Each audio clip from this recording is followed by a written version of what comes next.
కుమారులారా, తండ్రిని ఉపదేశమును వినుడి, మీరు వినక ముందునుంటూ ఆలకించుడి. నేను మీకు సదుపదేశము చేసేదను. నా బోధన తోసివేయకుడి. నా తండ్రికి నేను కుమారుడిగా నుంటిని, నా తల్లి దృష్టికి నేను సుకుమారుడై ఏక కుమారుడై ఉంటిని. ఆయన నాకు బోధించుచు నాతో ఇట్టనెను, నీ హృదయము పట్టుదలతో నా మాటలను పట్టుకునుమని. నా ఆజ్ఞలు గైకొనున్నెడల నువ్వు బతుకుదువు. జ్ఞానము సంపాదించుకొనుము, బుద్ధి సంపాదించుకొనుము. నా నోటి మాటలను మరువకము, వాటి నుండి తొలగింపుకము. జ్ఞానమును విడకము ఉండినెడల అది నిన్ను కాపాడును. నా ప్రేమన ఎడల అది నిన్ను రక్షించును. జ్ఞానము సంపాదించునట్టుయ జ్ఞానమును ముఖ్యాంశము.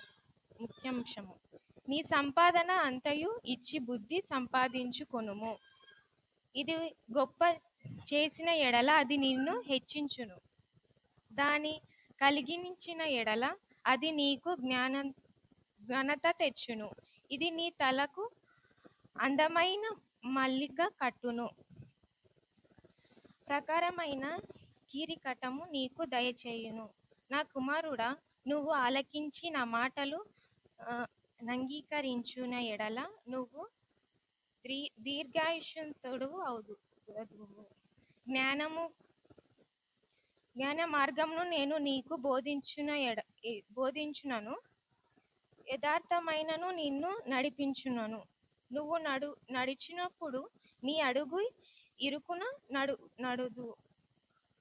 పడదు.